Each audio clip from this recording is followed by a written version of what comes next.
திருச்சிற்றம்பலம். தென்னாடுடைய சிவனே போற்றி, என் நாட்டவர்க்கும் இறைவா போற்றி, வெற்றிவேல் முருகனுக்கு அரோகர. திருச்சிற்றம்பலம். அண்டசராசரங்களுக்கெல்லாம் அதிபதியாக விளங்கக்கூடிய முருகப்பெருமானுடைய ஒப்பற்ற கருணையினாலே அருள்மிகு கமலவிநாயகர் சத் சங்கமும் புரசை திருநெறி கழகமும் இணைந்து மிகச் சிறப்பாக ஏற்பாடு செய்திருக்கிற 9ஆம் திருமுறையினுடைய சிந்தனை 2ஆம் நாளான இன்று தொடர்ந்தும் சேந்தனார் அருளி செய்த திருவிசைப்பாவிலிருந்து ஒரு பாடலும், அவரே அருளி செய்த திருப்பல்லாண்டில் இருந்து ஒரு பாடலும் சிந்திப்பதற்கு திருவருள் கூட்டியிருக்கிறது.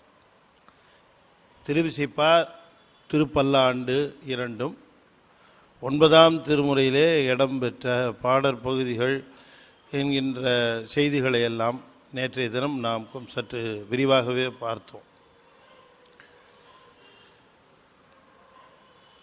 நேற்றைய தினம் திருமுறைகளை எப்படி வகுத்தார்கள், பல அடியார்கள் பல சூழ்நிலைகளிலே பல காலகட்டங்களிலே பாடிய பாடல்களை எல்லாம் தொகுத்து வருகின்ற சந்ததியினருக்கு அவை தக்கபடி பயன்பட வேண்டும் என்கிற காரணத்திற்காக அவற்றையெல்லாம் திருமுறைகள் என்கிற பெயரிலே அவற்றையெல்லாம் தொகுத்தார்கள். அப்படி தொகுத்ததிலே ராஜராஜ சோழனுக்கு பெரும் பங்கு இருந்தது. பிறகு அவருடைய மகனாக இருந்த ராஜேந்திர சோழன், பிறகு அவருடைய சந்ததியிலே வந்த 12ஆம் நூற்றாண்டைச் சேர்ந்த அனபாய சோழன், இந்த மூவர் காலத்திலும் இந்த திருமுறைகள் தொகுக்கப்பெற்று நிறைவு பெற்றிருக்கிறது.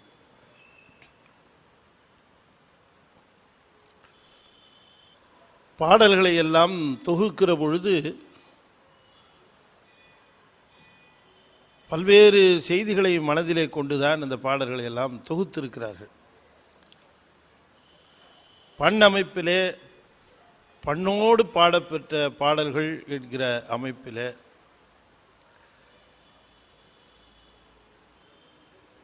இசைப்பாடல்களாக இருக்கின்றவற்றை எல்லாம் ஒரு தொகுப்பாக தர வேண்டும் என்பதற்காகவே இந்த திருவிசைப்பா என்கிற பகுதியை தந்திருக்கிறார். சமணமும் பௌத்தமும் இசையை எதிர்த்த பொழுது மனிதனுடைய சிற்றின்ப உணர்வுகளை தூண்டுவதற்கே இசை பயன்படும். எனவே இசை ஆன்ம விரோதமானது என்ற கொள்கையுடையவர்கள் சமணர்கள். ஆனால் இசையால் இறைவனையே இசைவிக்கலாம் என்ற கொள்கையை நிலைநிறுத்துவதற்காகவே வந்த திருஞான சம்பந்தர் முழுமையாக இசைப்பாடல்களையே நமக்கு பண்ணோடு கூடிய பாடல்களையே தந்துவிட்டு போயிருக்கிறார். பல்வேறு காலகட்டங்களிலே நம்முடைய சமயம் பல்வேறு தாக்குதல்களுக்கு உள்ளாகியே வளர்ந்து வந்திருக்கிறது.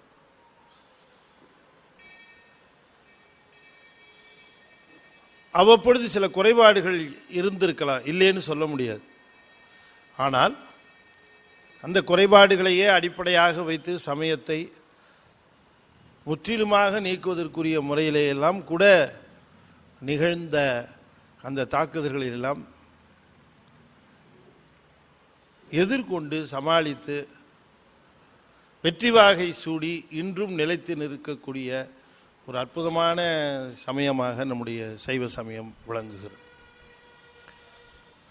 சமய கொள்கைகளுக்கு எதிரான கொள்கைகளை உடைய அரசர்கள் ஆண்ட காலத்திலே கூட இந்த சமயம் தப்பித்து வந்திருக்கிறது. அதைத்தான் நம்முடைய திருஞான சம்பந்தருடைய காலத்தில் நாம் பார்க்கிறோம். திருஞான சம்பந்தருடைய காலத்தில் மதுரை சொக்கநாதருடைய ஆலயத்திலே சென்று வழிபாடு செய்வதற்கு கூட ஆட்கள் இல்லாத காலமாக இருந்திருக்கிறது. ஆனால் அந்த சூழ்நிலையெல்லாம் மாற்றி திருக்கோயில்களை நமக்கு மீட்டு தந்தவர் திருஞான சம்பந்தர்.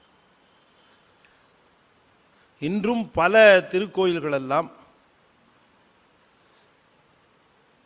சமணர்களுடைய வசமிருந்து நமக்கு மீட்டு தரப்பட்டவை என்ற காரணத்திற்காகத்தான் அந்த கோயில்களுக்கெல்லாம் இன்னும் பள்ளி என்கிற பெயரே நீடித்து வருகிறது. திருச்சிராப்பள்ளி, கீழே திருக்காட்டுப்பள்ளி, அகத்தியான் பள்ளி, இப்படி பள்ளி என்று இருக்கிற கோயில்கள் எல்லாமே பள்ளி என்றாலே சமன் தலம் என்று பெயர். ஆனால் அதை மாற்ற வேண்டாம் என்று வைத்து, ஏன்னா அங்கிருந்து மீட்டு தந்தது என்றால் தான் நம்மவர்கள் அதை பத்திரமாக பாதுகாப்பது எப்படி என்கிற உணர்வோடு இருப்பார்கள் என்கிற காரணத்திற்காகவே அந்த பெயரை மாற்றாமல் அப்படியே வைத்திருக்கிறார்கள். சமய கொள்கைகள், அதுவும் சைவ சமய கொள்கைகள் பொதுத்தன்மை அதிகமாக உடையது. எல்லா சமய கொள்கைகளும் சைவத்திலே உண்டு. அப்படி அனுசரணையாக போகக்கூடிய அற்புதமான சைவ சமயமாக விளங்கிய நம்முடைய சமயம் உயிர் பேரானந்தம் பெறுவதற்குரிய, உய்வு பெறுவதற்குரிய வழியை எளிய முறையிலே காட்டியது. சமயம் வாழ்வியலோடு இணைந்த சமயமாக இருக்க வேண்டும். சமயம் வேறு வாழ்க்கை வேறு என்று இருக்கிற பொழுது அது வாழ்க்கைக்கு சமயம் எந்த விதத்திலும் ஒட்டி வராத நிலையிலே அமைந்துவிடும். ஒவ்வொரு நிலையிலும் வாழ்க்கையிலும் சமயம் துணை செய்ய வேண்டும், அழைத்து செல்ல வேண்டும், நெறி காட்ட வேண்டும். அந்த மாதிரி அமைந்தால்தான் அது சமயம் வாழ்க்கையோடு இணைந்த சமயமாக இருக்க வேண்டும். உண்ணுகிற பொழுது எப்படி உண்ண வேண்டும், எந்த விதமான உணவுகளை உண்ண வேண்டும், எப்பொழுது எந்த உணவை உண்ண வேண்டும், எப்படி உண்ண வேண்டும், எதிலே உண்ண வேண்டும், உண்ணுகிற உணவு எப்படி இருக்க வேண்டும், அறுசுவை உணவும் இருக்கணும்னு சொன்னாங்க. நம்முடைய உணவு தான் அறுசுவை உணவு என்று சொல்லுவார்கள். அறுசுவை உணவுன்னு சொல்லுகிற பொழுது 6 சுவைகளும் அதில் அந்த உணவில் இருக்க வேண்டும் என்பது கட்டாயமாக அது சமச்சீர் உணர்வாக அது கருதப்பட்டு, அதுக்காக சமச்சீர் உணவாக அறுசுவை உணவுன்னா.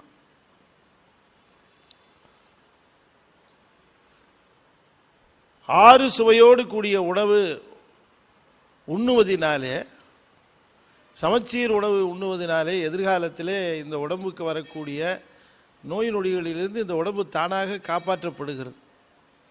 நாம் உடம்பு சரியில்லைன்னா சாப்பிடுகிற மருந்து எப்படி இருக்குன்னா கசக்குது, அப்படின்னா உணவில் கசப்பை சேர்த்துக்கிறது இல்லைன்னு அர்த்தம். சில சமயம் துவர்க்குது, காரணம் மருந்து துவர்க்கிறதுக்கு காரணம் நம்ம உணவில் துவர்ப்பை சேர்த்துக்கவே இல்லைன்னு அர்த்தம். அப்போ உணவில் பாருங்களேன், சர்க்கரைக்கு எது மருந்து? பாகக்காய், அப்படி தானே? சர்க்கரைக்கு பாகக்காய், கொய்யாக்காய், அப்புறம் அந்த கோவக்காய், இதெல்லாம் எதெல்லாம் துவர்ப்பு இருக்குமோ, எதெல்லாம் கசப்பு இருக்குமோ அதுதானே உணவை சொல்கிறாங்க ஏற்று. ஏன் அப்படின்னா அதெல்லாம் சேர்த்துக்காமல் இருந்திருக்கிறோம். இப்போ எல்லாத்தையும் சேர்த்து ஒழுங்காக சரியாக சாப்பிட்ருந்தோம்னா நமக்கு ஆரம்பத்திலேருந்தே பாவக்காயும் கோவக்காயும் எல்லாத்தையும் சமச்சீராக சாப்பிட்ருந்தோம், நிச்சயமாக சர்க்கரை வந்திருக்கிறதுக்கு வாய்ப்பே இல்லைங்கிறாங்க.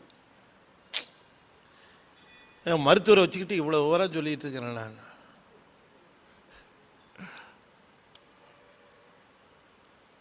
அறுசுவை உணவு, அறுசுவை உணவுனா சில பேர் வேறு மாதிரி அர்த்தம் பண்ணிடுவாங்க. ஒருத்தன் சொன்னால் அப்படித்தான், இன்றைக்கி எங்கள் வீட்டில் அறுசுவை உணவு சார் அப்படின்னா. என்ன ஆச்சு, எப்படி, என்ன விசேஷமான விசேஷம்? ஒன்றும் இல்லை, ஒய்ஃபுக்கு உடம்பு சரியில்லை, 6 வீட்டிலேருந்து சாப்பாடை வாங்கி போட்டா 6 சுவையில் இருக்குது, அது அறுசுவை உணவுன்னா. அந்த அறுசுவை உணவு இல்லை, அறுசு உண்டி 4 விதத்தினில் 6 சுவைத்திறத்தினில் தொண்டர் இச்சையில் அமுது செய்ய அளித்துள்ளார். இளையான்குடி மாறநாயனார் போட்ட சாப்பாடு எப்படி இருந்ததுன்னார். உண்டி 4 விதத்தினில் 6 சுவைத்திறத்தினில் கொண்டு வந்து மனைப்புகுந்து குலாபு பாதம் விளக்கிய மண்டு காதலின் ஆதனத்திடை இருத்தி, எப்படி உணவு சாப்பாடு போடணும் ஒரு அடியாக இருக்குன்றத இளையான்குடி மாறநாயனாரில் சிலபஸே கொடுத்துருக்கார். எப்படி அழைக்கணும் அவர்களை. கொண்டு வந்து மனை புகுந்து குலாபு பாதம் விளக்கிய மண்டு காதலின் மண்டு காதலாம். மண்டு காதல், மண்டுதல்னா பெருகுதல்னு அர்த்தம். மண்டின்னு சொல்லுவாங்கல்ல, நிறைய ஸ்டாக் வச்சிருக்கிற இடத்துக்கு பேர் என்ன? மண்டின்னு பேர். அது வரைக்கும் ஸ்டாக்கு நிறைய அன்பு ஸ்டாக் வச்சிருக்கணுமா, அதெல்லாம் கொட்டணுமா. மண்டு காதலின் ஆதனத்திடை இருத்தி அந்த இருக்கையில் இருத்தி அர்ச்சனை செய்து சிவபெருமான் போலவே கருதி அர்ச்சனை செய்யணுமா அடியார். கற்றவர் உண்ணும் கனியே போற்றி கழிந்தால் செல்லும் கதியே போற்றி அப்படின்னு அர்ச்சனை செய்யணும்.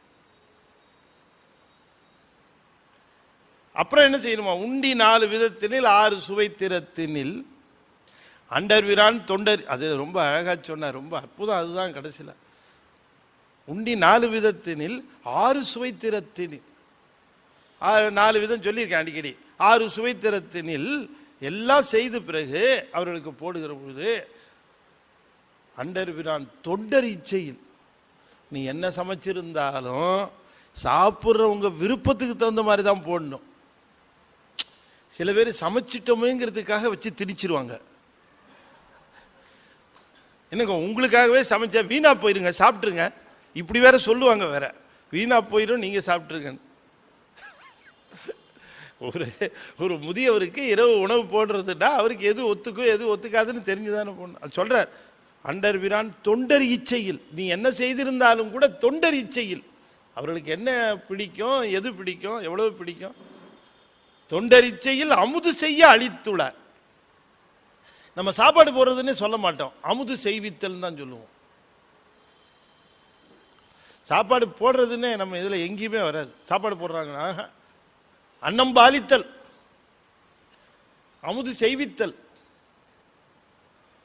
மண்ணினில் பிறந்தார் பெரும்பயன் மதிசூடும் அண்ணலார் அடியார்த்தமை அமுது செய்வித்தல். என்ன சொல்லியிருக்கணும்? மண்ணினில் பிறந்தார் பெரும்பயன் மதிசூடும் அண்ணலார் அடியார் தமக்கு அமுது போடல், அப்படித்தானே சொல்லியிருக்கணும். இல்ல, அண்ணலார் அடியார் தமை அமுது செய்வித்தல். அது பிறவன அவங்களை சாப்பிட வைக்கணும், சாப்பிட வைக்கணும்.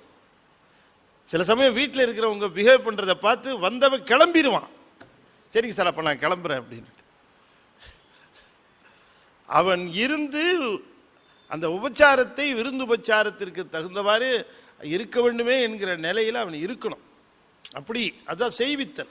அவர்களுக்கு அதற்கு தகுந்த சூழ்நிலை, அவர்களுக்கு அதுக்கு தகுந்த மனநிலை ஏற்படுமாறு அன்போடு கனிவோடு செய்திகளை சொல்லி வார்த்தைகளை சொல்லி அவர்களுக்கு அமுது செய்வித்தல்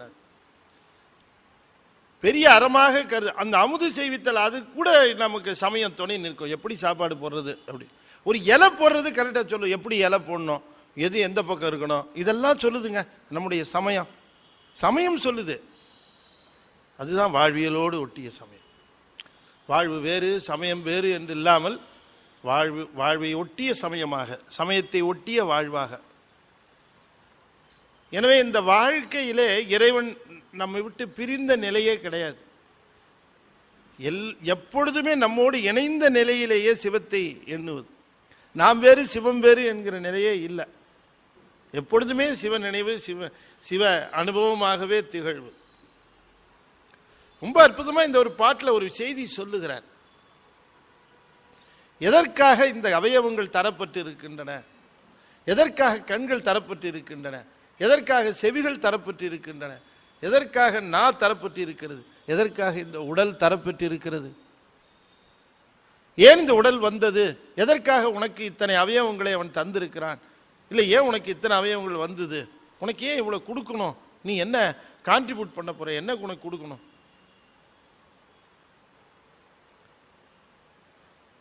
அதை தெளிவுபடுத்துகிறார் சேந்தனர்.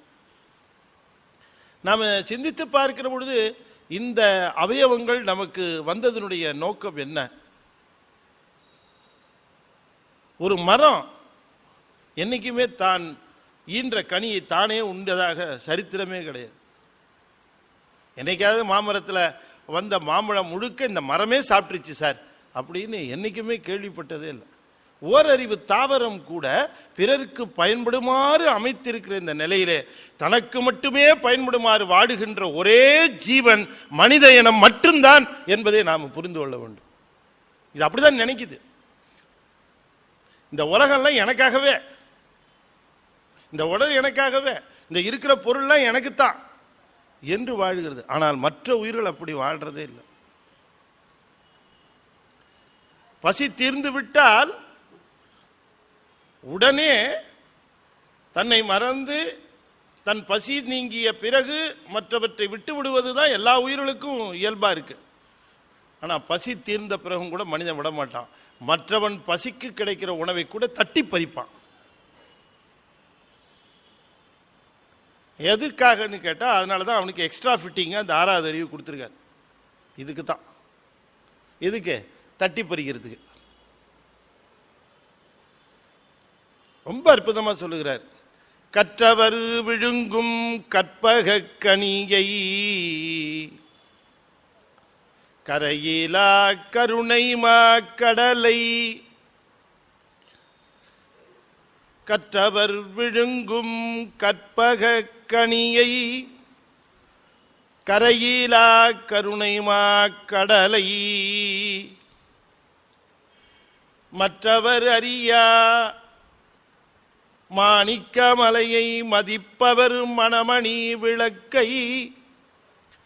செற்றவர் புறங்கள் செற்றயம் சிவனை திருவீழிமிடலை விற்றிருந்த கொற்றவன் தன்னை கண்டு கண்டு உள்ளம் குளிர என் கண் குளிர்ந்தனவே.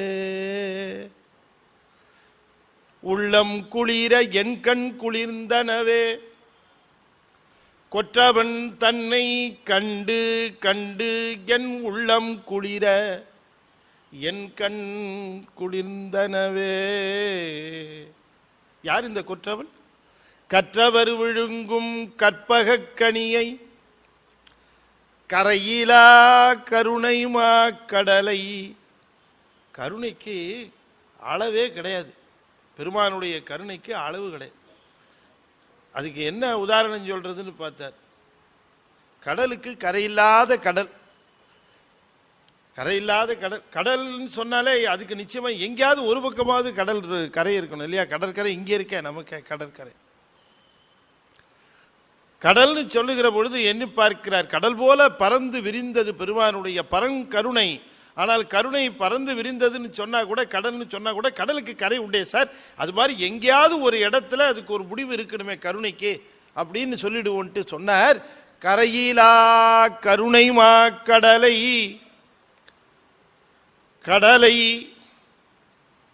கரையிலா கடலை கரையிலா மாக்கடலை.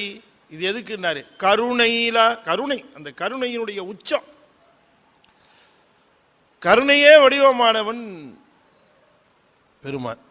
கருணை மட்டும் இல்லைன்னு வச்சுங்க, நாமெல்லாம் எங்க இருப்போம்னு தெரியாது. மணிவாசகர் வியந்து சொல்லுகிறார். கருணையினால் கலந்து ஆண்டு கொண்ட யாரு? கடையவனேனை. கடையவனேனையும் கருணையினால் கலந்து ஆண்டு கொண்ட விடையவனே விட்டிடுதி கண்டாய். நீ தகுதி உடையவர்களை ஆண்டு கொண்டால் அது ஒரு பெரிய ஆச்சரியம் கிடையாது. தகுதி உடையவர்களை ஆட்கொள்ளுகிறாய். ஆசிரியர் நன்றாக எழுதிய மாணவனுக்கு மார்க் போட்டு பாஸ் பண்ண வைக்கிறார். அது அவருடைய கடமை, செய்துதான் ஆகணும். நல்லா எழுதின பையனுக்கு குறைச்சி போட முடியுமா? நிறைய நல்லா எழுதியிருக்கிற பையனுக்கு நிறைய மார்க் போடணும், அவனுக்கு டிஸ்டிங்ஷன் கொடுக்கணும், அது செய்யணும் இல்லையா? நல்லாவே எழுதல ஒரு பையன், எப்படா இவனை தேத்துறதுன்னு ஒரு ஆசிரியர் பார்க்கிறேன். டேய், உன்னை பாஸ் பண்ண வைக்கிறது தாண்டா என்னுடைய முக்கியமான நோக்கம். இவ்வளோ கருணையா சார் உங்களுக்கு அப்படின்னு கேட்டான். இல்லடா, அடுத்த வருஷமும் இதே கிளாஸ்ல உட்காந்து என் உயிரை வாங்குவியே, அதுக்காகவாவது உன்னை அனுப்பிச்சு. நாங்களாம் அப்படிதான் ஃபைனல் இயர் வந்துட்டா எப்படியாவது எதையாவது போட்டு செஷனில் போட்டு அவனை வெளில அனுப்பிச்சிருப்பான். டீட்டெயின்லாம் பண்ணிடாதீங்க. அவன் டீட்டெயின் பண்ணால் திரும்ப இங்கேயே உட்காந்துருப்பான். அடுத்த தடவையும் அனுப்பிச்சு வச்சு பார்டரில் இருக்கிறவனை எல்லாம் பாஸ் பண்ண வச்சு 40 மார்க் வாங்கினா பாஸு, 38 தான் வாங்கியிருக்கிறான். பாத்தியார் பார்ப்பார், 2 மார்க் எங்கே போடுறதுன்னு பார்ப்பார். பேப்பரை தடவி தடவி பார்ப்பார். நாங்கள் அப்படி தான் பார்ப்போம். இப்படி புரட்டி புரட்டி ஒரு 2 மார்க் போட்டால் எங்கேயாவது பாஸ் பண்ணி தள்ளி விட்டுறலாம்.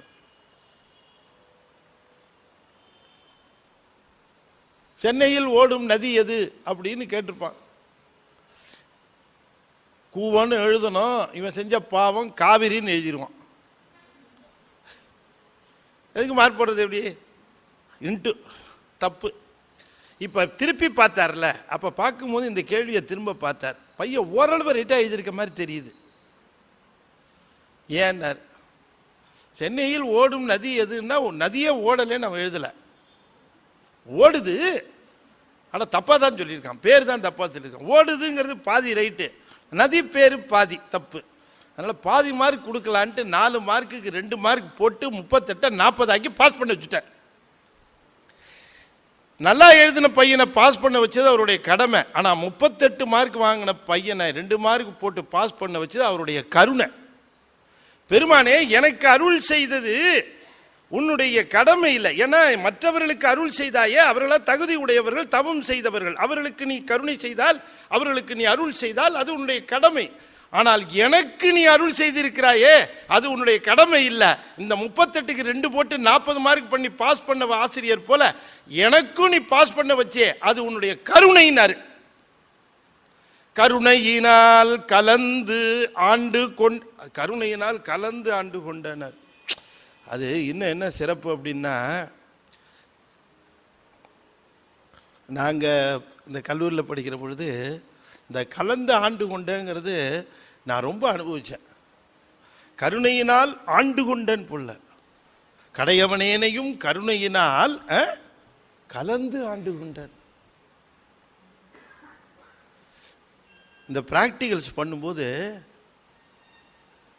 தீரி கூட நல்லா எழுதிடுவான். இந்த ப்ராக்டிக்கல் வந்த உடனே அது என்னவோ தெரியல, பட பட பட படப்படி கைகாலெலாம் உதறும். அப்படி உதறும், சரியாக செய்ய முடியாது. அதில் எக்ஸ்டர்னல் வேறு வந்திருப்பார் வாத்தியார், இன்டர்னல் வேறு இருப்பார். அப்படியே சுற்றி கித்தி பார்த்துட்டு இருப்பார். இந்த பையனுக்கு எப்படியாவது பண்ணணுமேன்ட்டு ஹெல்ப் பண்ணணுன்னு நினைப்பார். அதுக்காக அங்கேருந்து போவார், அப்படியே பக்கமாக போவார். அவன் இப்படி திணறிக்கிட்டு இருப்பான். என்ன போட்டு பொட்டாசியம் பர்மனேட் அங்கே இருக்குல்ல, எடு அதை அப்படின்ட்டு போயிடுவார். அவன் என்ன டக்குன்னு பொட்டாசியம் பர்மனேட் எடுத்து வச்சுருவான் பாட்டு. அப்புறம் அவர் ரவுண்டு போயிட்டு வருவார். என்னடா பார்த்துட்டு இருக்கிற, பி குயிக், அந்த எஸ்எல் எடு அப்படி. இப்படி போய் போய் இவனை பாஸ் பண்ண வச்சார். எப்படின்னா, இவனுக்கு பதிலாக அவரே இவனோட சேர்ந்து கலந்து கலந்து கலந்து கலந்து அவனை பாஸ் பண்ண வச்சாராம். அது மாதிரி என்ன செய்யறது தெரியாம தவிச்சிருந்த என்ன நீயே கலந்து கலந்து எப்படி பக்தி செய்யணும் காட்டி காட்டி என்னை ஆண்டு கொண்டாய், இதை மறக்க முடியுமான்னு கேட்டார். எப்படி பக்தி செய்யறதுன்னு கூட தெரியாம எல்லாரும் பக்தி செய்யறதை பார்த்து தவிச்சு தவிச்சு நின்ன பொழுது, இப்படிதான் பாடு, உங்களை சேர்ந்து பாடு பாடு, அப்படி இந்த மாதிரி தான் தேவாரம் பாரு. இப்படி கலந்து கலந்து கலந்து ஆண்டு கொண்ட கருணையினான். அப்ப அவனுடைய கருணைக்கு என்ன அளவு சொல்றது? ஒன்றும் தெரியாத நிலையிலே கூட விருப்பம் மட்டும் நமக்கு இருக்கணும். அதுதான் விருப்பம் இல்லைன்னா கிட்டக்கே வரமாட்டான். மெய்மையாம் உழவை செய்து விருப்பெனும் வித்தை வித்தி. உனக்கு விருப்பம் மட்டும் இருக்கணும். பெருமானே, உன்னுடைய கருணை என்ன வழின்னு தெரியலப்பா, எப்படி வருதுன்னு தான் தெரியல. அவரவர்களுக்கு தவம் இருக்கிறது, பக்குவம் இருக்கிறது, எனக்கு ஒண்ணுமே இல்லையா, நான் எப்படி வர்றதுன்னு நீ விரும்பினால் போதும். விருப்பனும் வித்தை வித்தினார். கரையிலா கருணைமா கடலை. நம்முடைய குற்றங்களை மன்னிக்கிறது அவர் மாதிரி கருணையார். நீங்க யோசனை பண்ணி பார்க்கணும், அவரவர்கள் யோசனை பண்ணி பார்க்கணும், மற்றவர்களெல்லாம் கலந்து ஆலோசிக்க வேண்டாம். எத்தனை குற்றம் நாம பண்ணியிருப்போம்னு நம்ம யோசனை பண்ணி பார்க்கணும். வேணா ஒரு 40 பக்கம் நோட் புக்கை எடுத்து நமக்கு நினைவு தெரிஞ்ச நாள்லேருந்து நாம் பண்ண குற்றங்களை எல்லாம் அப்படி எழுத ஆரம்பிச்சோன்னு வச்சுங்களேன். இதெல்லாம் தப்பு, நமக்கே தெரியுதில்லை இப்போ தப்புன்னு. ஒரு காலத்தில் நம்முடைய அறியாமை தான் நமக்கு அறிவாகவே இருந்திருக்கும். இப்போ அறிவு வந்த பிறந்தான் அந்த அறியாமை நமக்கு இப்போ தான் தெரியும். அப்போ என்ன நினச்சிருப்போம்? அறியாமை தான் அறிவுன்னு நினச்சிட்டு இருந்திருப்போம். தப்பதான் ரைட்டுன்னு நினச்ச காலமெல்லாம் உண்டு. நீங்கள் அப்படியே ஒன்று ஒன்றா எழுதுனீங்கன்னு வச்சுங்களேன், நம்மளே நம்மளை மன்னிக்க மாட்டோம்.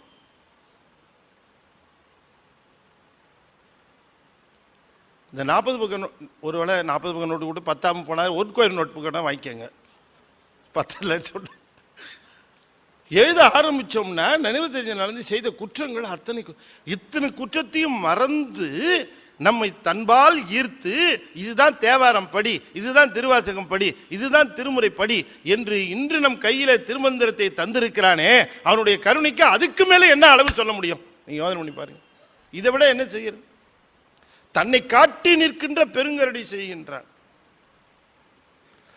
கரையிலா கருணை மாக்கடலை கற்றவர் விழுங்கும் கற்பக கனியை, கரையிலா கருணை மாக்கடலை கற்றவர் விழுங்கும் கற்பக கனியினர். கடவுள் ஒரு கனி,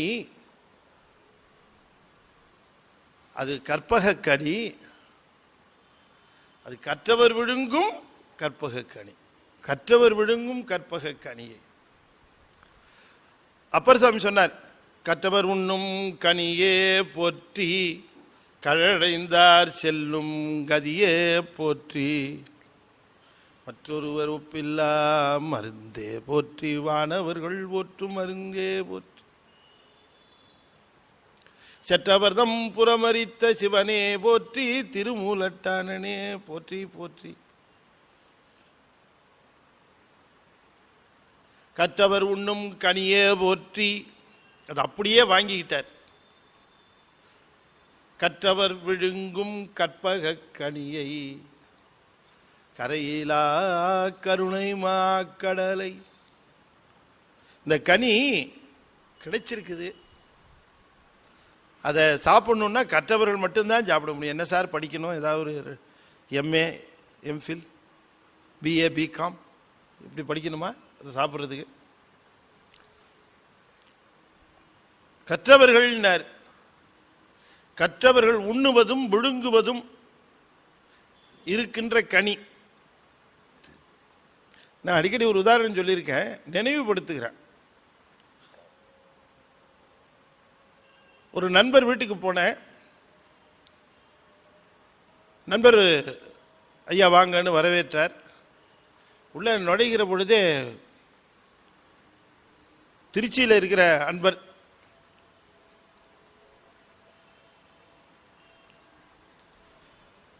இந்த காவிரி கரை ஓரமாக தாத்தாச்சாரியார் தோட்டம், இப்போ இந்த பக்கம் இருக்கிற தோட்டத்தை எல்லாம் அழித்து ஈவிஆர் நகர்னு பண்ணிட்டான். அணைக்கா போகிறப்போ ஒரு பிரிட்ஜ் இருக்கும், இந்த பக்கம் தாத்தாச்சாரியார் தோட்டம், இந்த பக்கம் இப்போ அங்கே ஒருத்தர் நண்பர் இருந்தார், அவரை போய் சந்திக்க போனேன். வாங்க வாங்கன்னார். உள்ளே வருகிற பொழுதே வாசனை மூக்க தொலைச்சுது. என்ன இமாம் பசந்த் வாசனை மூக்க தொலைக்குது, என்ன வந்தவனையே பிடிச்சிட்டீங்களான்னார். மாமனார் தான் கொடுத்து அனுப்பிச்சார், ஒரு கூட சீசனில் தான் போயிருந்தேன். உட்காருங்க சொல்லிட்டு உடனே சொன்னார், கஞ்சப்பையன்னார்.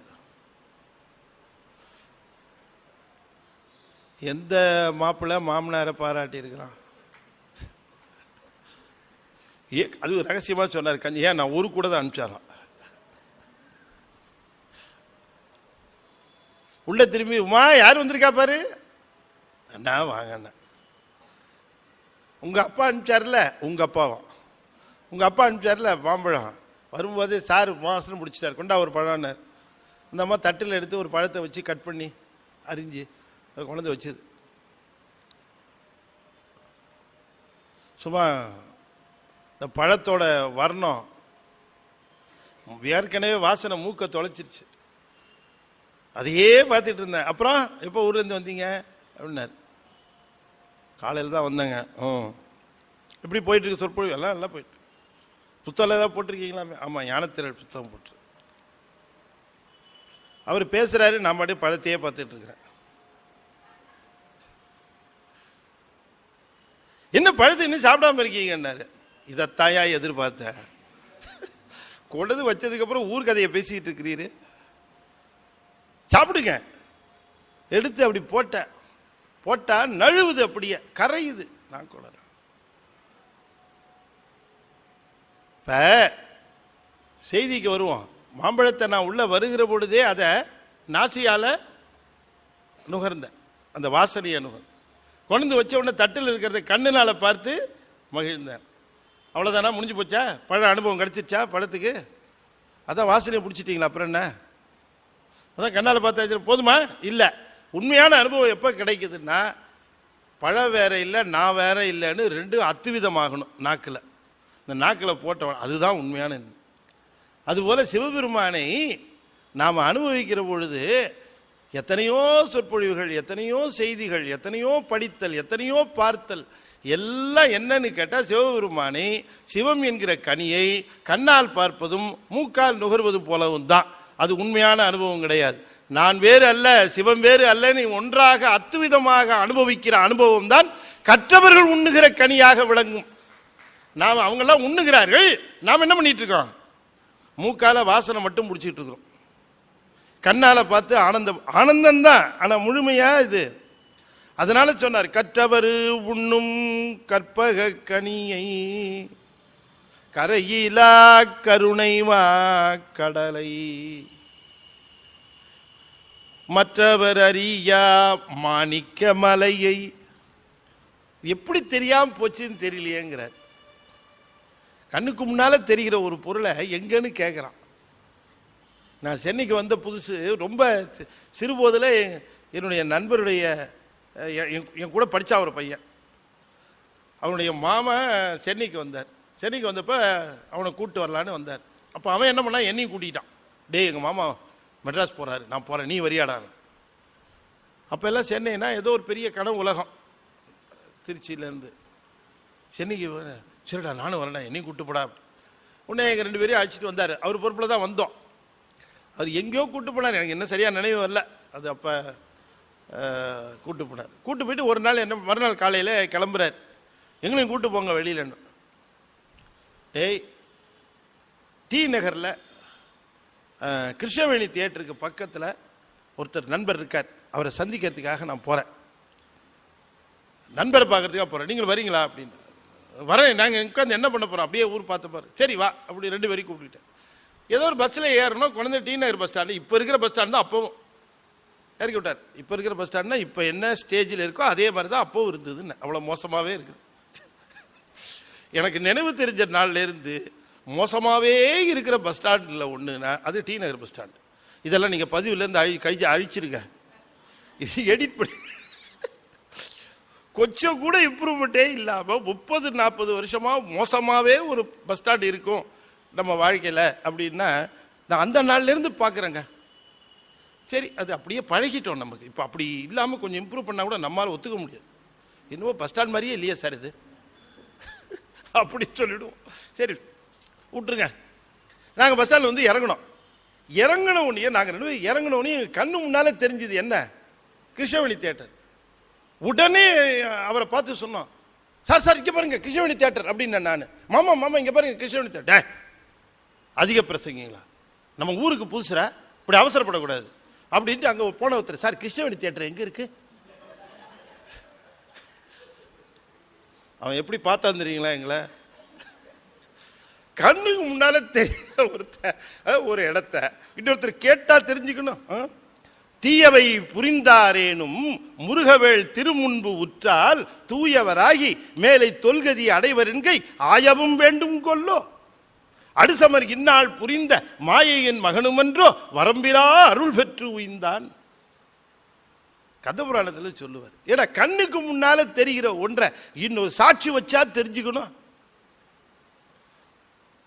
காதுல ஒரு புது ஜெமிக்கி வாங்கி மாட்டிட்டாங்க, என்ன பண்ணணும்? ஒரு கண்ணாடியில் எடுத்து இப்படி பார்த்து பார்க்கலாம். மூக்கில் ஒரு மூக்குத்தி இப்படி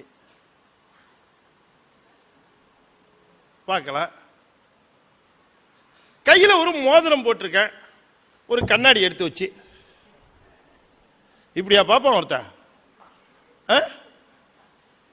காதில் போட்டிருக்கிறதுக்கும் மூக்கில் போட்டிருக்கிறதுக்கு கண்ணாடி தேவை. கை பொண்ணுக்கு கண்ணாடி எதற்கு? அதை நம்மால கை புண்ணுக்குன்ட்டான் பின்னால. அது என்ன உண்மையானது? கை பொண்ணுக்கு கண்ணாடி எதற்கு? நான் கையில் போட்டிருக்கிற பொண்ணுக்கு கண்ணாடி எதுக்கு? நேராகவே பார்க்கலாம். கண்ணு முன்னால தெரிகிற ஒன்றுக்கு சாட்சி எதுக்கு? அதனால சொன்னார் மற்றவர் அறியா மாணிக்க மலையினார். டேய் மலை, இந்த மலையை தெரியாம இருக்கிறது எப்படான்னு கேட்டார். குன்று கூட தெரியாம இருக்கலாம், மலை தெரியாம எப்படி இருக்கும்? ஆனா இவனுக்கு தெரியல, மற்றவர் அறியான்னாரு. ஏன்னா சைவர்களுக்கு தெரிகிறது, ஆனா மற்றவர்களுக்கு தெரியலையே, எங்க இருக்குது சிவம்னு கேட்கலாம். அதை ரொம்ப அழகா சொன்னார். கற்றவர் விழுங்கும் கற்பக கனியை கரையிலா கருணை மாக்கடலை மற்றவர் அறியா மாணிக்க மலையை மதிப்பவர் மணமணி விளக்கை. மதிப்பவர் மணமணி விளக்கு. மதித்தல் என்றால் உணர்தல். உணர்கிறவர்களுக்கு மனதிலே மணி விளக்காய் இருக்கிறானா சிவம். உணராதவர்களுக்கோ மலை போல இருந்து தெரியாம இருக்கு. உணர்ந்தவர்களுக்கோ உள்ளத்திலே மணி விளக்காக இருந்து வழி காட்டுகிறது. சமயத்தில் வாழ்க்கையில திடீர்னு அப்படியே சுத்தில இருட்டா இருக்கிற மாதிரி இருக்கும், எந்த பக்கம் போறதுன்னு தெரியாத மாதிரி இருக்கும், பிளாங்கா இருக்கும். சில சமயம் சொல்லுவோம், சார் ஒரே பிளாங்கா இருக்கு சார், என்ன செய்யறதுன்னே தெரியல, இப்ப என்ன டிசிஷன் எடுக்கிறதுன்னே தெரியல. அந்த மாதிரியான ஒரு சூழ்நிலை, அந்த மாதிரியான ஒரு இக்கட்டு. என்ன பண்றது? யார் வழிகாட்டுவா?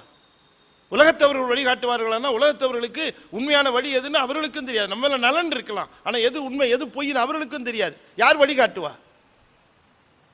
பிளைண்ட் லீடிங் த பிளைண்ட் ஆயிடும். குருடும் குருடும் குருட்டாட்டம் ஆடி குருடும் குருடும் குடி விழுந்தவாறே திருமூலர்.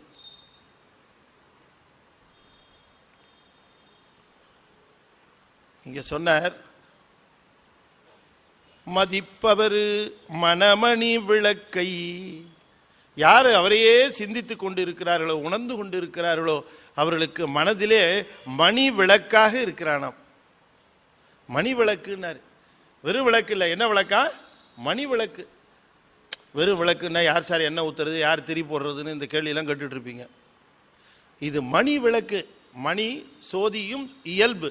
ஒரு மணியிலிருந்து சோதி இயல்பாக பிறப்பது போல. அது மட்டும் இல்லை, விளக்கில் இருக்கக்கூடிய ஒளி மட்டும் இல்லை, அதில் நெருப்பும் இருக்கும் இல்லையா, சூடும் இருக்கும் இல்லை.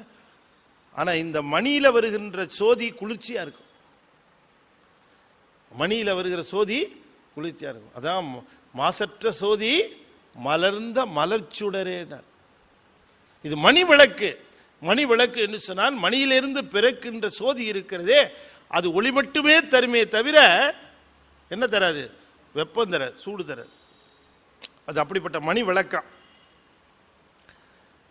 மதிப்பவர் மணமணி விளக்கை செற்றவர் புறங்கள் செற்றயம் சிவனை திருவிழி மிடலை விற்றிருந்த கொற்றவன் தன்னை கண்டு கண்டு கண்டு கண்டு கண்டு கண்டு அடுக்கினார். அடுக்கினார். கண்டு கண்டு என் உள்ளம் குளிர என் கண் குளிர்ந்தனவே. கண்டு கண்டு உள்ளம் குளிர என் கண் குளிர்ந்தனவே. என் உள்ளம் கண்டு, ரெண்டு கண்டு போட்டார். என் உள்ளம் கண்டு என் கண் கண்டு என் உள்ளம் கண்டு. கண்டு கண்டு. சில பேர் சாமி கும்பிட்றதுக்கு ரேஷன் வச்சிருப்பான். திங்கக்கிழமை தானே, நான் வெள்ளிக்கிழமை தான் போகிறது, திங்கக்கிழமைக்கே என்ன அவசரம் கோயிலுக்கு, அது வெள்ளிக்கிழமை போய்க்கலாம். வெள்ளிக்கிழமை வெள்ளிக்கிழமை கோயில். ஏன்னா வியாழக்கிழமை தான் ரேஷன் கடையில் கரசின் ஊற்றுவான். இந்த வியாழக்கிழமை விட்டாச்சுன்னா அடுத்த வியாழக்கிழமை தான் கரசின். அதுபோல் இந்த வியாழக்கிழமை சிவன் கோயிலுக்கு போகிறது தவிர்ந்ததுன்னா வியாழக்கிழமை போலிய வெள்ளிக்கிழமை போல அடுத்த வியாழக்கிழமை போகிறேன். சாமி கும்பிட்றதுக்கு ரேஷனா? கண்டு கண்டுன்னாரு. எத்தனை தடவை பார்க்க முடியுமோ அத்தனை தடவை பாரு. கண்டு கண்டு என் உள்ளம் கூலி. ஒரு அற்புதமான செய்தியை சொல்றாருங்க சேந்தனார். சொல்லுகிற செய்தி ரொம்ப அற்புதமான செய்தியா இருக்கு. கண்டு கண்டு என் உள்ளம் குளிர என் கண் குளிர்ந்தனவே. நான் ஐசிஎஃப்க்கு ஒரு வேலையாக வந்துவிட்டேன். வண்டியில் தான் வந்தேன், முக்கியமான வேலையாக வந்தேன். திடீர்னு பார்த்தா வழியில் வண்டி பஞ்சர் ஆயிடுச்சு. வெயில் நேரம் உருக்குது. வண்டி பஞ்சர் ஆனவுடனே என்ன பண்ணுறதுன்னே தெரியல. தள்ளுறதா, நிறுத்துறதா, மெக்கானிக்கை பார்க்குறதா, இல்லை போகிற வேலையை பார்க்குறதா, அப்படின்னு நினச்சிக்கிட்டு வண்டியை தள்ளுறதா நீ யோசனை பண்ணிகிட்டே இருக்கிறேன். எய்த்தாப்பில் மாணிக்கவாச ஐயா வந்துக்கிட்டு இருக்கிறார். பார்த்துட்டேன். எப்படி இருக்கும் அவருக்கு, எப்படி இருக்குங்கிறத விட்டுருங்க. இப்போ எனக்கு எப்படி இருக்கு, இப்போ எனக்கு எப்படி பார்த்தோட எப்படி இருக்கும்? கண்டு கண்டு என் உள்ளம் குளிர என் கண் குளிர்ந்தன. அவரை பார்த்த உடனே கண்ணு நல்ல வேலைப்பா. உடனே என்ன சொல்ல, கடவுள் மாதிரி வந்தீங்க. முதல்ல பார்த்தது எது? கண்ணு பார்த்தது. அப்புறம் பார்த்தது எது? உள்ளம். முதல்ல கண்ணு பார்த்து மகிழ்ந்து அப்புறம் தானே உள்ளம் குளிர்ச்சி. கண்ணு பார்த்ததுனால தானே உள்ளம் குளிர்ந்தது. இவர் உல்டாவா போடுறாரு. கண்டு கண்டு உள்ளம் குளிர என் கண் குளிர்ந்தனவே. இது உல்டாவா இருக்கு. என்னடா இது? கண்டு கண்டு கண் குளிர உள்ளம் குளிர்ந்தது. இதுதான் உலக இயற்கை. ஐயா பார்த்த உடனே கண்ணுக்கு ஒரே குளிர்ச்சி, அடுத்தது உள்ளத்துக்கு ஒரே குளிர்ச்சி. அவ்வளவுதான். என்னங்க ஏன் இங்க நிக்கிறீங்க? என்னாரு? வண்டி பஞ்சர். அந்த வண்டி ஓரமா விடுங்க, ஒரு ஓரமா விடு. யாருப்பா? ஆட்டோ ஐயா கூட்டிகிட்டு போய் எந்த இடத்துக்கு போகணுமோ அந்த இடத்துக்கு போயிட்டு அதுக்கப்புறம் திரும்ப இங்கே கொண்டு விடுறேன். ஐயா நீங்கள் போயிட்டு வரத்துக்குள்ளே நான் வண்டி பஞ்சருங்க எல்லாம் பார்த்து எல்லாம் ரெடி பண்ணி வச்சுருக்கேன், போங்க. நான் அப்படிலாம் உங்களை தொந்தரவு பண்ண மாட்டேன். நான் சும்மா ஒரு இல்லை, இப்படியெல்லாம் கூட பண்ணணுமா? ஏன்னா இந்த காலத்தில் எதை சொன்னாலும் யோசிச்சு சொல்ல வேண்டியிருக்கு. ஏன்னா இப்போ அரசியல் தலைவர்கள்லாம் ஏதாவது நடந்துருச்சுன்னா தொண்டர்களே நீங்கள் தயவு செய்து கோபப்பட்டு விடாதீர்கள். எதிரிகளினுடைய போஸ்டரை கிழித்து விடாதீர்கள். நீங்கள் பச்சை கொடுத்து விடாதீர்கள். அப்படி இல்லை என்ன அர்த்தம்? எல்லாம் பண்ணுங்கிறத பண்ணாதேன்னு அவனுக்கு புரியும் இவன் என்ன சொல்றான்ட்டு. அந்த மாதிரிலாம் சொல்லலைங்க. நான் ஒரு உதாரணத்துக்காக அப்படி சொன்னேன், டக்குன்னு புரியுது. இதெல்லாம் எடிட் பண்ணுவீங்கல்ல?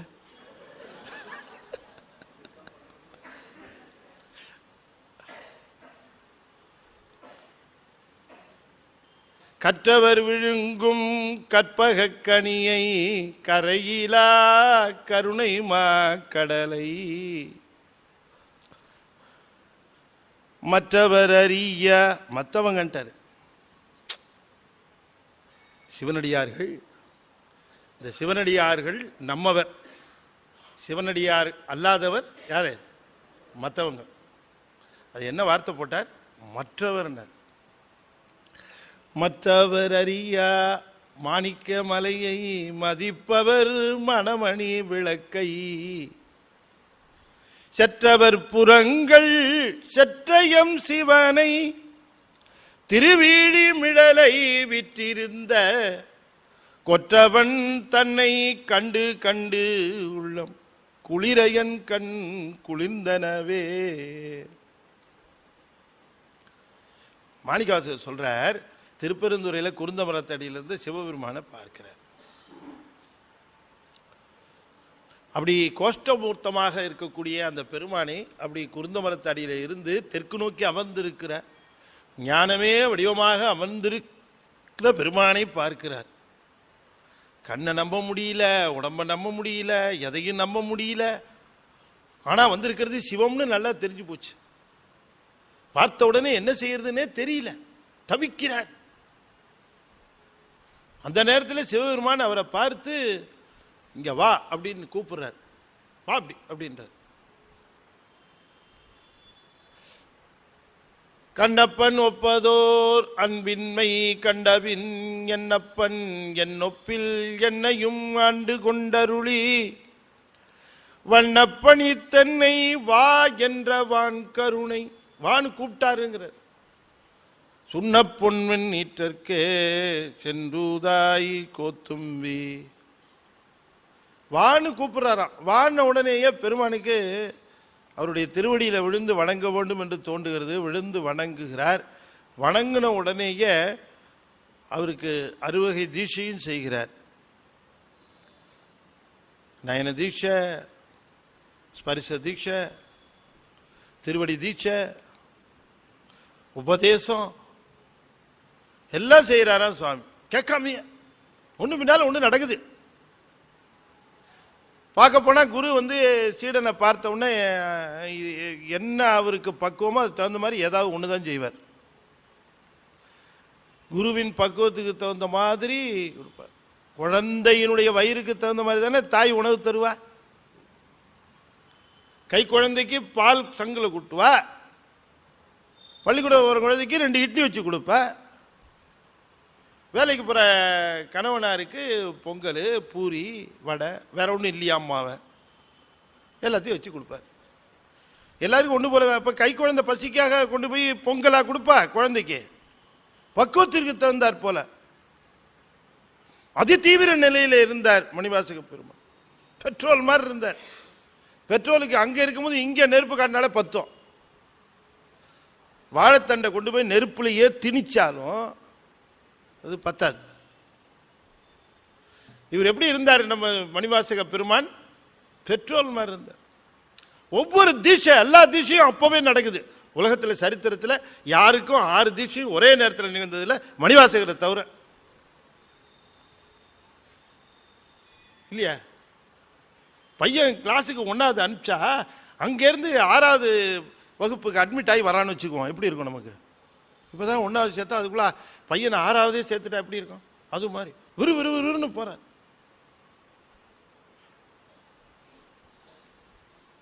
விசார சர்மர் வகுப்புக்கு போகும்போது, யார் விசார சர்மர்? சண்டிகேஸ்வர். அவருக்கு இயற்பெயர் விசார சர்மர். குழந்தையா இருக்கிற போது கொண்டு போய் வேத வகுப்புக்கு விட்டாங்க.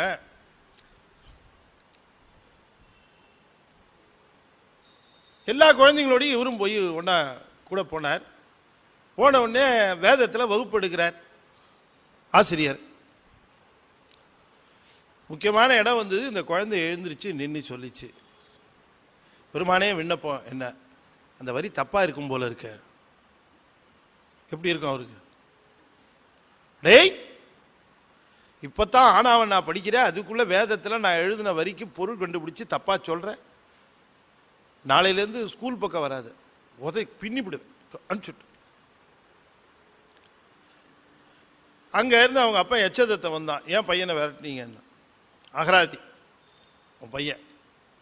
நான் சொல்கிறதுக்கு முன்னாடி இவன் சொல்கிறான். எல்லாம் தெரிஞ்சிருச்சுன்னு நினைக்கிறான். இவனை வச்சுட்டு ஒன்றும் பண்ண முடியாது. இனிமேல் ஸ்கூல் பக்கம் அனுப்பாதுன்ட்டு. ஏண்டா இப்படி பண்ண, என்னடா பண்ண போகிறேன்னு கேட்டார். அதுக்கு அந்த பையன் சொன்னான், மாடு மேய்க்க போகிறேன்னா. யார்? விசார சர்மர். மாடு மேய்ச்சார் இல்லையா? ஒன்றும் படிக்காத பையனையும் மாடு மேய்க்க தான் அனுப்புகிறாங்க. எல்லாம் தெரிஞ்ச விசார சர்மர் கொளுத்துவதற்கு முன் கொண்டமைந்தார்.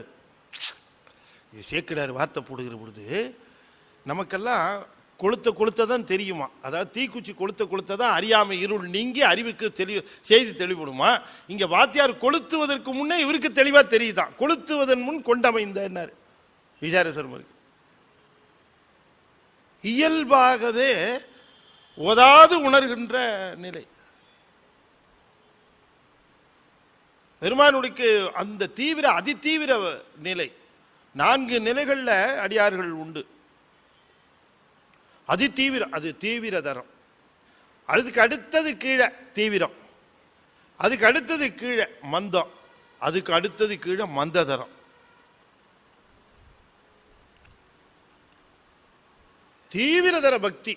தீவிரதர பக்தியா இருக்கிற பொழுது என்னன்னு கேட்டீங்கன்னா, உவர் மண்ணை மேல பூசி இருக்கிறத திருநீருன்னு நினைப்பார். யாரு? சேரமான் பெருமாள் நாயனார்.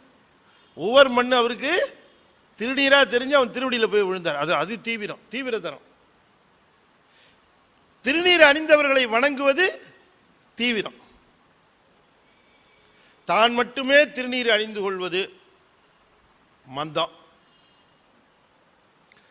திருநீருக்கு பதிலாக பவுடர் எடுத்து திருநீர் மாதிரி பூசிக்கிறது மந்ததரம்.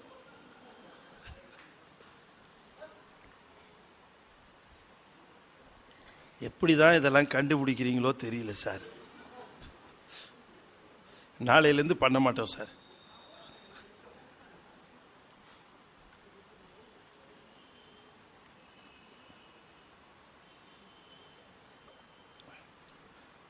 அந்த தீவிரதர நிலையில இருந்தவருக்கு அறுவகை தீட்சையும் நிகழ்கிறது.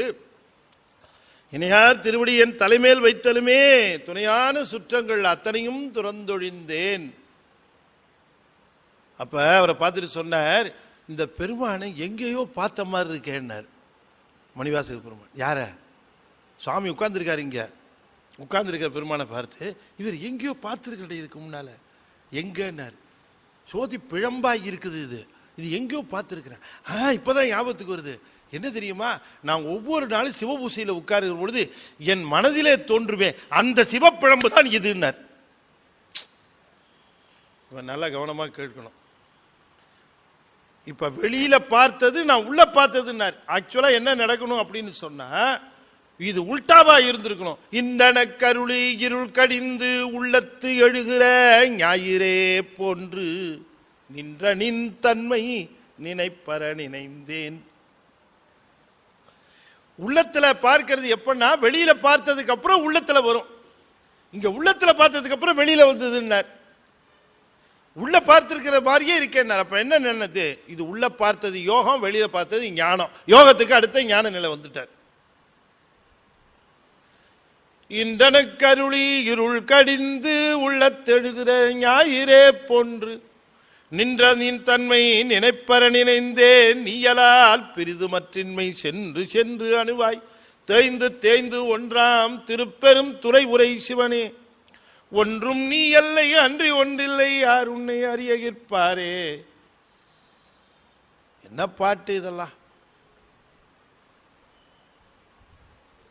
இந்த பாட்டெல்லாம் காலர் டியூன்ல வைடானா ஒருத்தனும் வைக்க மாட்டேங்கிறான். அன்னைக்கு பஸ்ல வந்துகிட்டே இருக்கேன், பத்திக்கிச்சுன்னா அத்தனை பேர் எந்திட்டான். எல்லாம் வேட்டியை தூக்கிட்டு நிக்கிறான். இன்னும் பத்திக்கிச்சாப்பேன்னு. அப்புறமா தான் எல்லாரும் கண்டக்டர் அமைதிப்படுத்தினார். உட்காருங்க. ஏன், என்ன ஆச்சு? என்னுடைய காலர் டியூன் தான் அதுன்னாரு. யாரு? கண்டக்டர். அவர் ஒரு செல்லு வச்சிருந்தார். என்னவோ போங்க. நல்ல நல்ல செய்திகள், நல்ல நல்ல தமிழ் பாடல்கள்லாம். இது ஒரு குழந்தை ஸ்கூலுக்கு போயிட்டு வந்தது. தாயை பார்த்துட்டு அம்மான்னு அது ஸ்கூலில் இருந்து சிறையில் வச்ச மாதிரி வச்சு அது ரிலீஸ் ஆகி வருது. வீட்டுக்குள்ளே வரும்போது என்ன ஆர்வத்தோடு வரும்? அம்மான்னு அப்படியே ஆர்வமாக வருது. அம்மா சீ போ அப்படின்னு தள்ளி விட்டாங்க. சீ போ இந்த பக்கம். ஏம்மா இப்படி பண்ணீங்க? அந்த குழந்தை இவ்வளோ ஆர்வமாக வந்து. ஆமாம், ஆர்வமாக 18,000 ரூபா கொடுத்து படிக்க வச்சா அம்மான்னு கூப்பிட்டுட்டு வருது. மம்மின்னு இல்லை கூப்பிடணும். நான் 18,000 ரூபா ஃபீஸ் கொடுத்துருக்கிறேன், அம்மானு கூப்பிடுறதுக்காக கொடுத்தேன். என்ன கூப்பிடுமா? மம்மி. அதாவது எப்படி கூப்பிடுமா? பதப்படுத்தப்பட்ட பிணமே மம்மின்னா அதாங்க அர்த்தம். நீங்க வேணா டிக்ஷனரி எடுத்து பாருங்க. அதுக்கு மம்மிக்கு என்ன போட்டிருப்பா? பதப்படுத்தப்பட்ட பிணம். அப்படிதான் கூப்பிடுமா? பதப்படுத்தப்பட்ட பிணமே அப்படின்னு கூப்பிடுறதுக்கு 18,000 ரூபா செலவு பண்ணியிருக்கேன். இப்ப அதுவும் போயிடுச்சு. மம்மி இல்லை, இப்ப மம்ஸ்.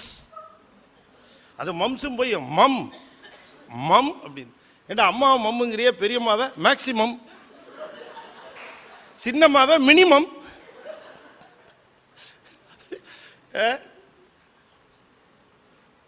கற்றவர் விழுங்கும் கற்பக கனியை கரையிலா கருணைமா கடலை. என்ன தமிழ்!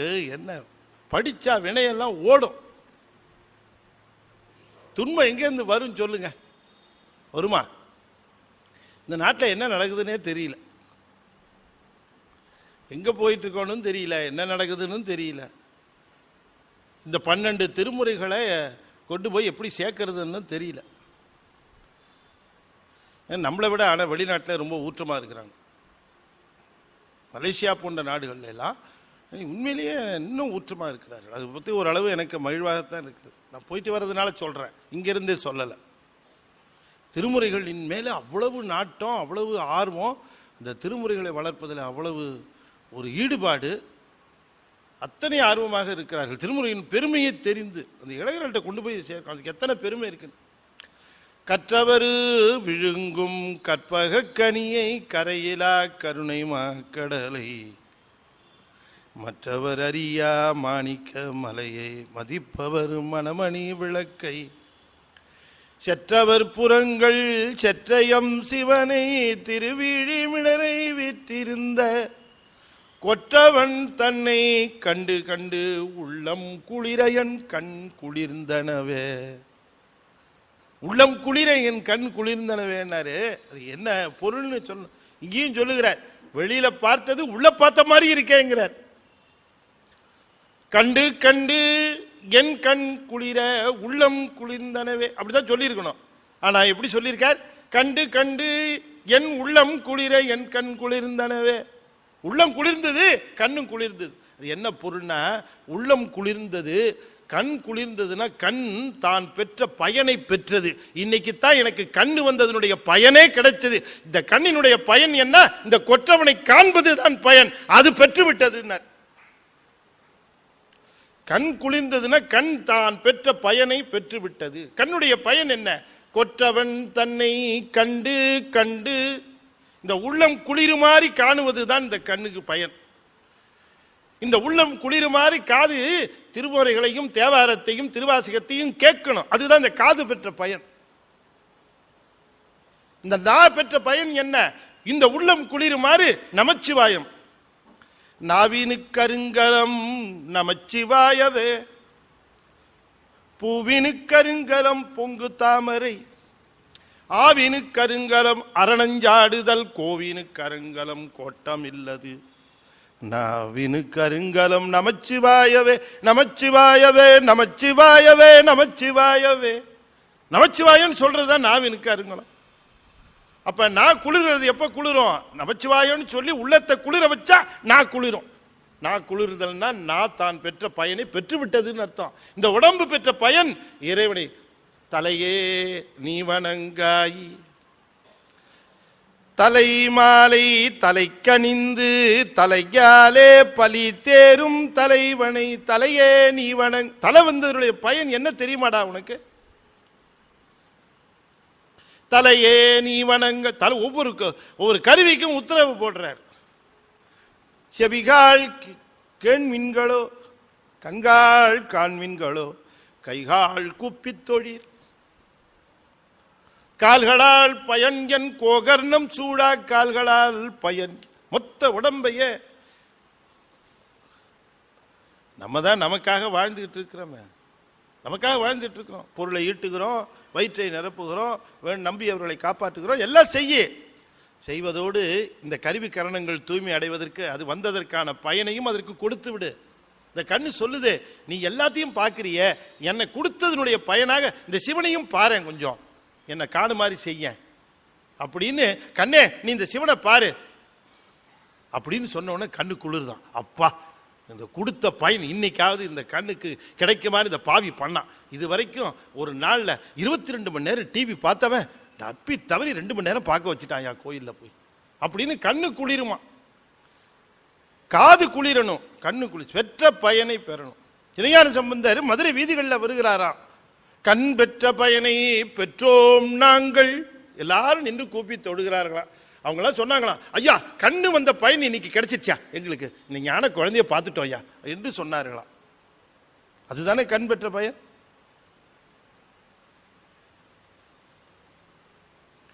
அப்ப 60 வயசுக்கு மேல தகராறு பண்ணுது கண்ணுன்னா அப்புறம் வருந்து என்ன பண்றது? சரி, இனிமே கண்ணு நல்லானா நான் சிவனை போய் தான் சார் பார்ப்பேன். இது வரைக்கும் எதையோ பார்த்துட்டேன் சார். இந்த உடல் அவன் தந்தது.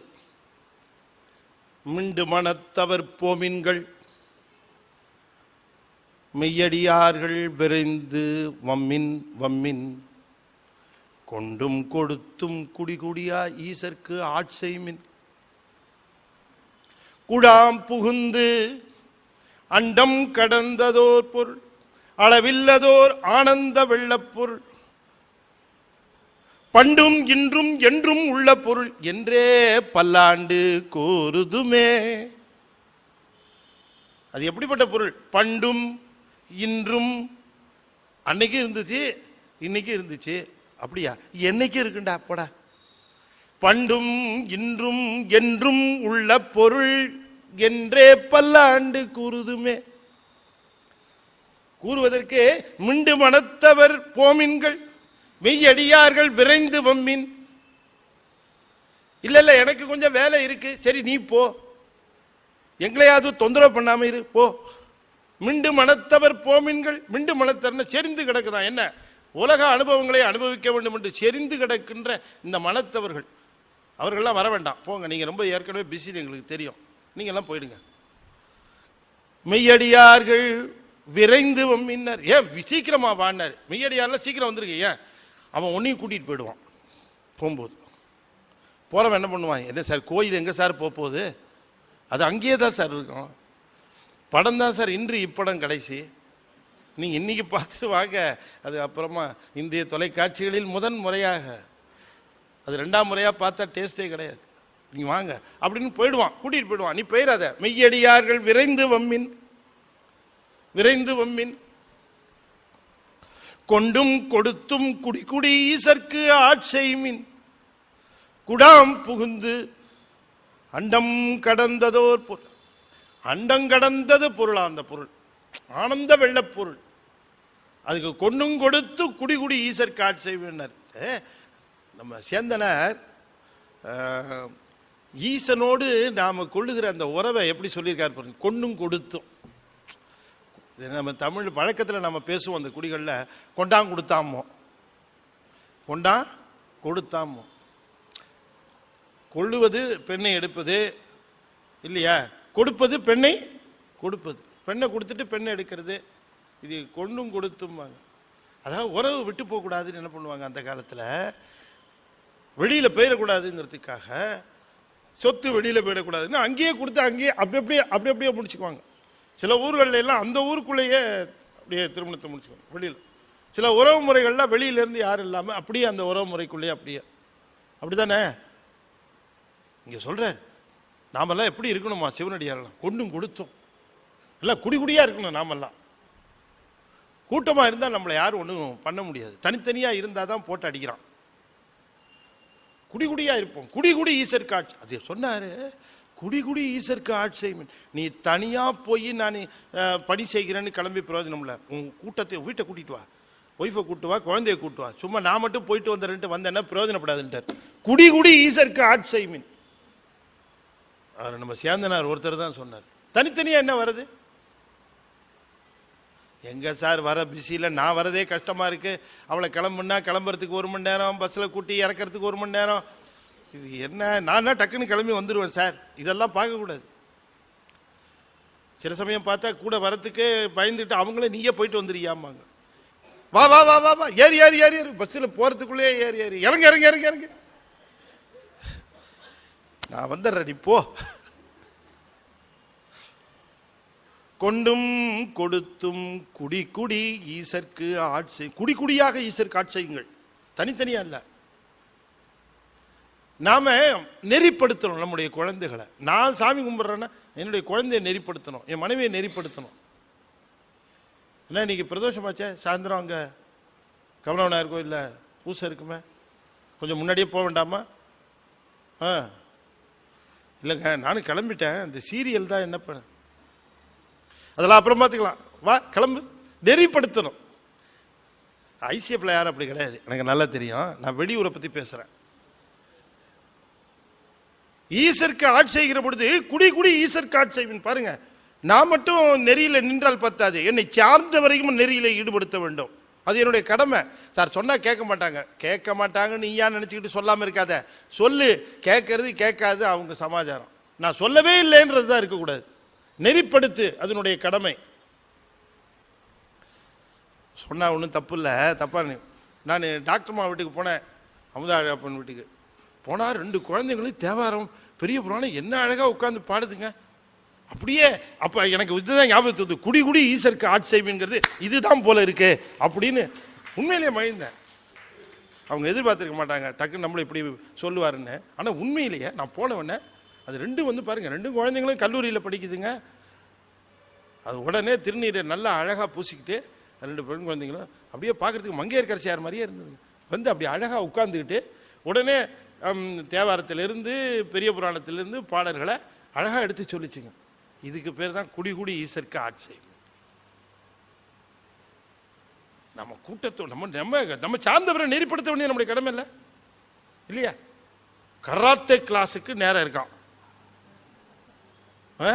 கொண்டு போய் சேர்க்கறதுக்கு. இவன் எங்க கராத்தே பயின்று என்ன செய்ய போறான்? மியூசிக் கிளாஸ் என்ன எஸ்பி பாலசுப்ரமணியம் பாலமுரளி கிருஷ்ணா மாதிரி ஆக போறானா? இதுக்கெல்லாம் நேரம் இருக்கான், பணம் செலவு பண்ண முடியுமா? தேவார வகுப்பு நடக்குது, இலவச தேவார வகுப்புனா எட்டி பார்க்கறதுக்கு we don't have time sir.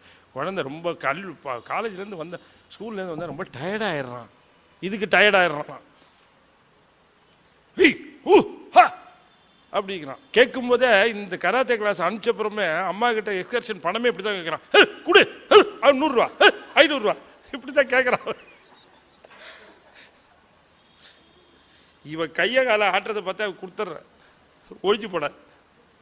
குழந்தைங்கிட்டே ரொம்ப கேர்ஃபுல்லாக இருக்க வேண்டியிருக்கு குழந்தைங்க. என் நண்பர் ஒருத்தர் சொன்னார், அவர்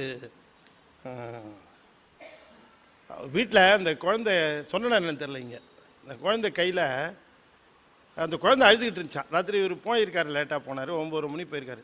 இந்த குழந்தை அடுத்ததுக்கு ஏன் அழுதுகிட்டு இருக்கிறாவ அப்படின்னு. இல்லைங்க, அவள் கையில் காசு வச்சு விளையாடிட்டு இருந்தா, ஒரு 2 ரூபீஸ் காயின் வச்சு விளையாடிட்டு இருந்தா.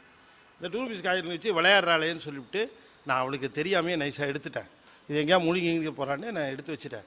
இப்போ அவள் எங்கே காசுன்னு கேட்டா, எனக்கு தெரியாத அப்படின்னோடனே தான் முழுங்கிட்டோமோன்னு நினச்சி அழுதுகிட்டு இருக்கிறாங்க அப்படின்னு சொல்லி சொன்னார். சரி, அது முழுங்கிட்டான்னு தானே அழுகுறான்ட்டு இவர் கிட்டக்க போனார். என் நண்பர் போனார், 2 ரூபா காயின் எடுத்து நைஸாக எடுத்துகிட்டு போய், ஏன் அழுற? காசை விழுங்கிட்டேன்டாடி, காசை விழுங்கிட்டேன், அவ்வளோதானே, கொஞ்சம் இரு அப்படின்னார். இவர் கையில் வச்சுருந்தாலும் காசு அப்படி காதுகிட்ட அப்படி பண்ணி, அந்த குழந்தை காதுகிட்ட பண்ணி, இங்கே பற்றியா காது வழியாக அவன் காசை எடுத்துட்டேன், இப்போ ஹாப்பி தானே அப்படின்னார். அது பார்த்தது பாருங்க, ஒரே வினாடியில் அந்த 2 ரூபா காயினை தூக்கி டபக்குன்னு முடிக்கிட்டு இப்போ இன்னொரு தடவை இருந்துச்சு.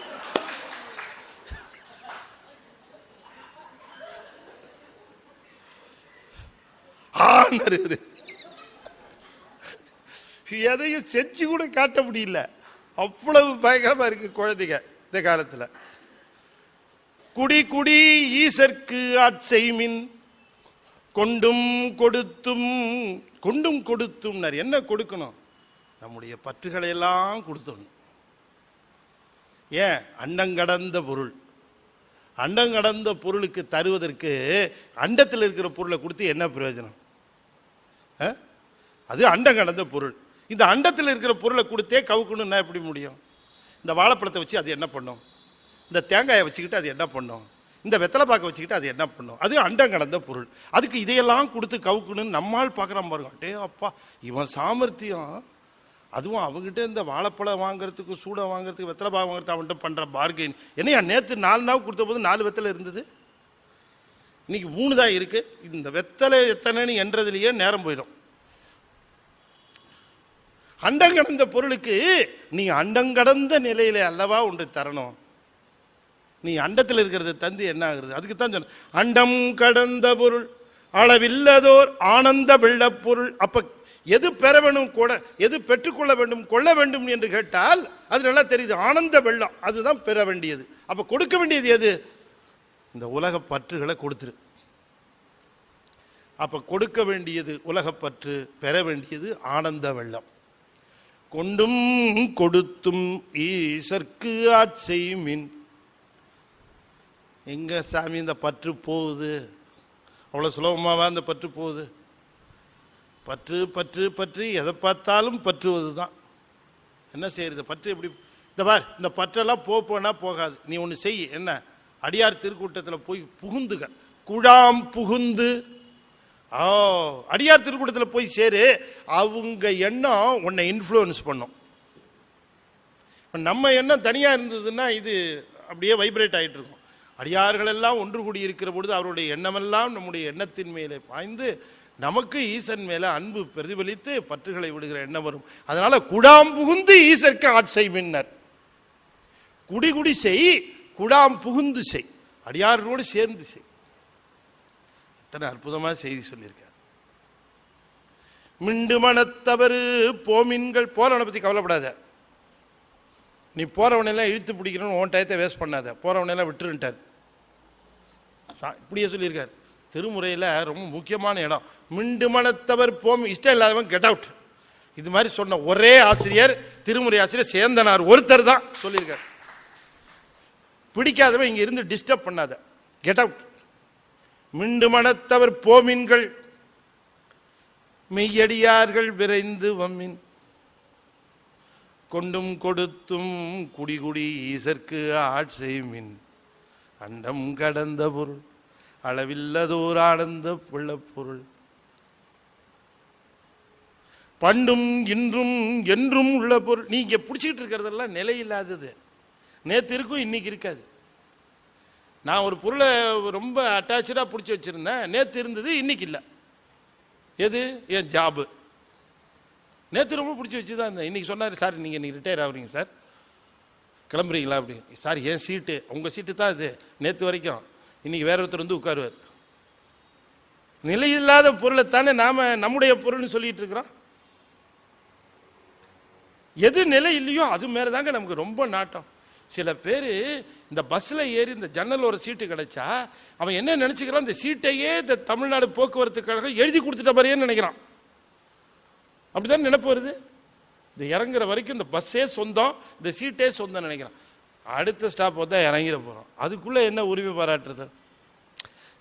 அதே போலத்தான் இந்த உலகத்தின் மேல நாம் வச்சிருக்கிற பற்றுகள்.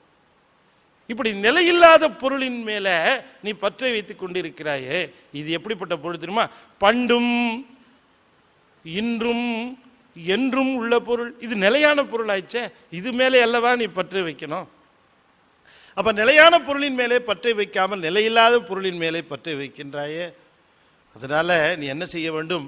இந்த பொருளையே சதம் என்று எண்ணி, பண்டும் இன்றும் என்றும் உள்ள பொருள் என்றே பல்லாண்டு கூறுதுமே, பல்லாண்டு கூறுதுமே.